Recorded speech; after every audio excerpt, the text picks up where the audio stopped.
نام ہے وہابی نام ہے بابی میں ہوں مسلم علمی کتابی نام ہے وہابی نام ہے بابی میں ہوں مسلم علمی کتابی.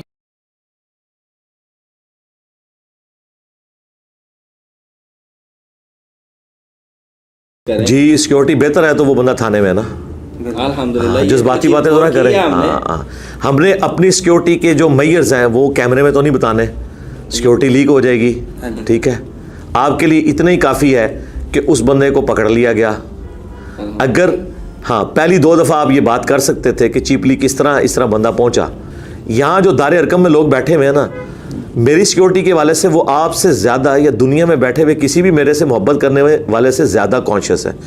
آپ لوگوں کی محبت میرے ساتھ ویڈیوز کی حد تک ہے, لیکن جو میری صحبت میں رہنے والے لوگ ہیں نا, ان کی میرے ساتھ جذباتی ایفیلیشن ہے.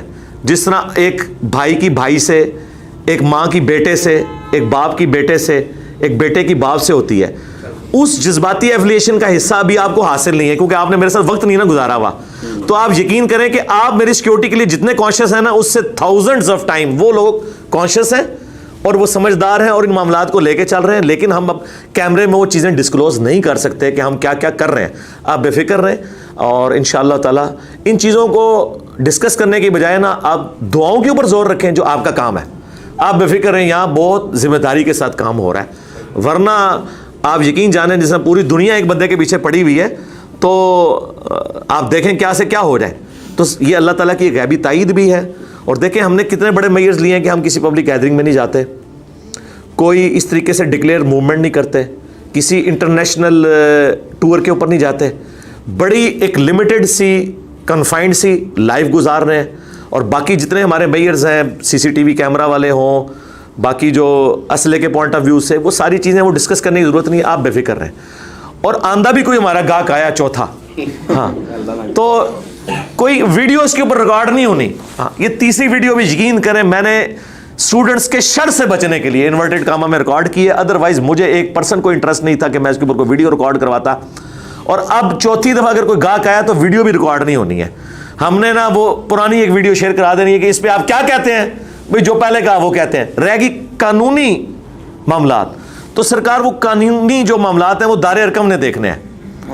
جی اس کی یہ دیکھیں, جنگ قادسیہ اور یرموک میں جو فوجی جنگیں لڑ رہے ہیں یا ایون ان کے جو کمانڈر بھی ہیں, انہوں نے یہ نہیں دیکھنا کہ مسجد نبوی میں بیٹھ کے امیر المومنین نے کیا ڈیسیژن کیا اور کیا مشورہ ہوا, اس کا اینڈ رزلٹ کیا نکلا. انہوں نے بس اس کو فالو کرنا ہے کہ بھئی آپ پیچھے سے ڈیسیژن یہ آیا, آپ نے یہ کرنا ہے, یہ ہو رہا ہے. وہاں پہ تھنک ٹینکس بیٹھے ہوئے ہیں, اس طرح یہاں پہ بھی دار ارکم میں جیلم میں تھنک ٹینکس بیٹھے ہوئے ہیں جو اپنے ایکسپرٹ لوگوں کے ساتھ رابطہ کرتے ہیں, چاہے وہ ججز ہوں, وکلاء ہوں, ہر فیلڈ کے لوگوں کے ساتھ ہم پورا کنسنسس کے ساتھ ڈسکشن کر کے باقاعدہ ان کے گروپس بنے ہوئے ہیں. یہ ظاہر ہے ہم نے پبلک کو تو نہیں بتانا, میں نے مطلب کوئی ہمدردی لینی ہے کہ میں آگے اب کیمرے کے سامنے رونا شروع کر دوں کہ یہ ہو گیا میرے ساتھ. میں تو رونے والا نہیں ہوں, میں تو رلانے والا ہوں اہل بیت کے دشمنوں کو, قرآن و سنت کے دشمنوں کو. ہم تو رونے والے ہیں ہی نہیں ہیں. میں نے کیوں ہمدردیاں سمیٹنی ہے کہ میں نے آگے جناب ویڈیو ریکارڈ کروانی ہے, میرے نال ہو گیا جی نا. جس نے جو کرنا ہے وہ کر لے, اللہ کی مدد ہمارے ساتھ ہے انشاءاللہ تعالیٰ. اللہ تعالیٰ نے اس حق کو غالب کرنا ہے اور الحمدللہ سلیبس کے طور پر کر دیا. الحمدللہ قرآن تفسیر ریکارڈ ہو گئی, اختلافی موضوعات ریکارڈ ہو گئے, اب تو ویلیو ایڈیشن ہو رہی ہے. تو انشاءاللہ یہ معاملات آگے چل رہے ہیں, آپ بے فکر رہیں. میری زندگی کے ہونے یا نہ ہونے سے اس کا تعلق نہیں, لیکن ظاہر ہے کہ لوگوں کی ایک محبت ایفیلیشن ہے. آپ اگر مجھ سے پوچھیں تو میں تو یعنی اگر نبی علیہ السلام کے زمانے میں ہوتا اور حضور مشورہ کر رہے ہوتے تو میں تو حضور سے کہتا یا رسول اللہ آپ اللہ کی آفر قبول کر لیں. وہ بخاری مسلم میں ہے نا, ہر نبی کو آفر دی جاتی ہے مرنے سے پہلے کہ چاہے تو ہمیشہ کے لیے امت میں زندہ رہے, چاہے آخرت اڈاپٹ کرے. تو میں تو حضور کو یہ مشورہ کہتا کہ سرکار خود ہی رہیں آپ, تاکہ فرقے بنے ہی نہ. لیکن اللہ کی مشیت کچھ اور تھی. تو خواہشات تو اور ہوتی ہیں, لیکن اللہ تعالیٰ نے لوگوں کو اٹھا کر باقی والے لوگوں کو آزمانا ہوتا ہے. دیکھیں مولا علی سے جب مسند ابی یعلا اور مستدل الحاکم میں ایک بندے نے کہا نا کہ حضرت آپ حدیث تو بیان کر رہے ہیں کہ ایک شخص جو ہے وہ نبی علیہ السلام نے فرمایا کہ اے علی بدبخت ترین شخص اس امت کا وہ ہوگا جس طرح قوم سمود کا وہ شخص تھا جس نے اونٹنی کو قتل کیا, میری امت کا وہ ہوگا جو تیرے سر کے خون سے تیری داڑھی کو رنگ دے گا. تو آپ یہ تو بیان کر رہے ہیں, تو حضرت جب آپ کو یہ پتہ ہے تو آپ پہلے ہی ہمیں بتا دینا کہ آپ کے بعد خلیفہ کون ہوگا. تو انہوں نے کہا کہ یہ بار میں نہیں اٹھاؤں گا, میں اللہ کے پاس جاؤں گا, میں اللہ سے امید کرتا ہوں اگر تمہارے حق میں کوئی خیر لکھی ہوئی ہے تو تمہیں کوئی بہترین حکمران دے دے گا, اور اگر تمہارے لیے اللہ نے یہ آزمائش بنا دی ہوئی ہے تو ظاہر ہے اس کی آزمائش کو میں ٹالنے والا نہیں ہوں. تو حضرت علی نے اپنا نائب کسی کو نہیں بنایا. اور ایک روایت حاکم کی اس میں آتا ہے کہ میں تمہیں ویسے ہی چھوڑوں گا جیسا کہ رسول اللہ نے چھوڑا تھا اور صحابہ کرام نے ابو بکر کو چن لیا, میں بھی تمہیں اسی طرح چھوڑ کے جاؤں گا, تمہیں جو بہتر لگے اسے چن لینا. تو اسی طریقے سے ہم بھی یہ کہتے ہیں کہ یار یہ اللہ نے ڈیسائیڈ کرنا ہوتا ہے. مولانا مودودی نے سوچا تھا کہ میری لیگیسی کو ڈاکٹر اسرار آگے لے کے چلیں گے اور مولانا اسحاق صاحب آگے لے کے چلیں گے. ان کی پوری جماعت میں لاکھوں لوگوں میں ایک مولانا اسحاق اور ڈاکٹر اسرار نہیں پیدا ہوا, لیگیسی وہ لے کے چلے. مولانا اسحاق صاحب نے کبھی سوچا بھی تھا کہ ان کی لیگیسی اہل بیت کے دفاع پہ وہ ہمارے پلیٹ فارم سے چلے گی؟ یہ کسی نے نہیں سوچا ہوتا. اللہ نے اپنے بندے اٹھانے ہوتے ہیں اور آندہ بھی اللہ تعالیٰ اٹھائے گا. یہ اللہ تعالیٰ کی ذمہ داری ہے, اور اتنی مشکل ذمہ داری آپ اپنے کندھوں پہ نہ لیں, یہ اللہ کے پاس ہی رہنے دیں, وہ اپنے بندے خود اٹھائے گا انشاءاللہ. اچھا علی بھائی, یہ 3 دفعہ ایکٹیویٹی ہو جانا, یہ چھوٹا سوال اس کے اندر سے جو تھا, 3 دفعہ اتنی بڑی ایکٹیویٹی ہو جانا, یہ کون سی ایسی چیز ہے جو آپ کے اعصاب کو اتنا مضبوط کرتی ہے کہ آپ اس سے ڈرے بغیر پھر ویسے کہ اسی جوش و جذبے سے وہی چیزیں بیان کرتے ہیں؟ ہمیں بھی بتائیں تاکہ ہمیں بھی موٹیویشن آئے. ہم تو میرے بھائی کسی اسٹوڈنٹ سے ایکسپیکٹ ہی نہیں کرتے کہ وہ اس طرح کی کوئی دلیری دکھانے کی کوشش کرے. ہم کب کہہ رہے ہیں میرے بھائی, توپ کے منہ کے آگے مجھے ہی رہنے دیں.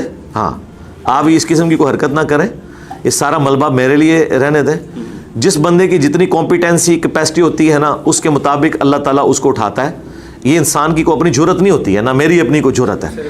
حالات و واقعات اللہ تعالیٰ خود پیدا کرتا ہے. ٹھیک ہے, شروع میں جو ہم باتیں بٹوین دا ورڈز کہتے تھے اور لوگ ڈرتے تھے, آج ہم اس سے کھل کر باتیں اوپنلی بیان کرتے ہیں اور لوگ کہتے ہیں بالکل علمی طور پہ بات بالکل ٹھیک ہے. کسی زمانے میں وہ گستاخی شمار ہوتی تھی, چاہے وہ توحید کے حوالے سے ہو, چاہے قبر پرستی کے حوالے سے ہمارا مقدمہ ہو, چاہے بنو امیہ کے حوالے سے ہو. تو آپ نے دیکھا وقت کے ساتھ ساتھ کتنا ہم نے حالات سازگار اللہ تعالیٰ نے بنا دیے, علمی اعتبار سے بھی اور ملکی اعتبار سے بھی. FATF کی برکت سے, ضرب عزب کی برکت سے, رد الفساد کی برکت سے, YouTube کی برکت سے لوگوں کے ذہن کھل گئے, اور مولویوں کی چولوں کی برکت سے لوگوں کو پتہ چلا یار یہ کون سا دین بیان کر رہے ہیں, یار کوئی لاجیکل بات ہی نہیں ہے. انجینئر صاحب تو ریفرنس کے ساتھ بات کرتے ہیں. تو اس لیے یہ اللہ تعالیٰ خود آپ کے اعصاب مضبوط کرے گا. اور دوسری بات ہے, یہ ہمارا بنیادی عقیدہ ہے. قرآن میں آیا ہے کہ جب موت کا وقت آ جاتا ہے تو نہ ایک لمحہ آگے ہوتا ہے نہ پیچھے. اس پہ بھی ویسے ہی عقیدہ رکھنا ضروری ہے جس طرح کہ اللہ کو ایک ماننا. تو سرکار پھر اب آپ ہم سے یہ کوشچن کیوں کرتے ہیں کہ آپ اللہ کو ایک کیوں مانتے ہیں؟ بھائی مانتے ہیں, دلائل کے ساتھ مانتے ہیں, بار بار تو یہ کوشچن نہ پوچھیں. اس طرح موت کا بھی ایک وقت مقرر ہے, یہ ہمارے عقیدے کا حصہ ہے, ہم مانتے ہیں. کم از کم یار میری شکل میں جو اللہ تعالیٰ نے آپ کے سامنے ایک چیز رکھی ہے کہ اللہ تعالیٰ نے اپنا وہ سارے کا سارا کام پورا کروایا الحمدللہ. 2017 میں جو مرڈر اٹیمپٹ ہے اس میں 25 سے 30 زخم دونوں ہاتھوں میں اس کے تھے, اور ادھر اس کے سارے وار تھے. ایک ہی لگنے کی دیر تھی نا, شارہ کٹ جاتی ہے. تو اور اس وقت میں بالکل نہتا تھا, عثمان بھائی میرے پاس تھے لیکن وہ بھی پیچھے تھے. مطلب وہ کس طریقے سے معاملہ ہوا وہ تو ویڈیو میں ریکارڈ ہے, لیکن ہم نے ذرا پبلک نہیں کی, وہ پھر ایک پینک پھیل جاتا ہے.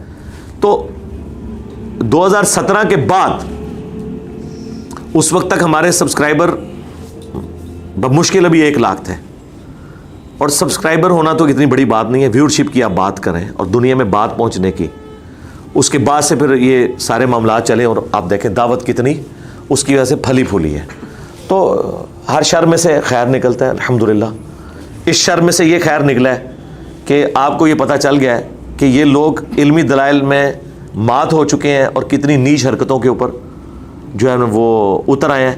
ویڈیوز میں تو کہتے ہیں ایکسٹرا جوڈیشل ایکٹیویٹیز کرنا حرام ہے, جو میں کہتا ہوں کہ ان کا ویڈیو پہ ایمان کچھ اور ہوتا ہے, پبلک میں اور ہوتا ہے, اور اندر خانے کچھ اور ہوتا ہے. وہ آپ کے سامنے آ گیا. تو انشاءاللہ تعالیٰ جس نے بھی جو کیا ہے ہم اسے قانون کے دائرے میں لے کے آئیں گے. میں تو اس سے اگلی بات کرتا ہوں, جو ایکٹیویٹیز میں یوز ہوئے میں تو ان کو قابل رحم سمجھتا ہوں. اب ہم ان کے ہینڈلرز کو پکڑیں گے جو یہ چھوٹے بچوں کو ورگلاتے ہیں. ان کو انشاءاللہ ہم وعدہ معاف گواہ بنائیں گے کہ ٹھیک ہے یار ہمارا تمہارے کوئی نہیں, تمہیں تو خراب کیا انہوں نے. اب وہ ادھر ہی معافی مانگنے پہ آ گیا تھا. وہ عشق فرقہ کتنا اجاگر تھا کہ میں پھانسی کے پھندے کو چوم لوں گا, لکھ کے لایا ہوا تھا. چومنا کیا تھا ادھر ہی اس کو اندازہ ہو گیا. اور ابھی تو کتنے دنوں سے وہ جیل کے اندر ہے, اس کو اندازہ ہو گیا ہوگا. آپ کو کبھی جیل کا وزٹ کروا دیا جائے نا, 24 گھنٹے گزارنا مشکل ہو جاتی ہے.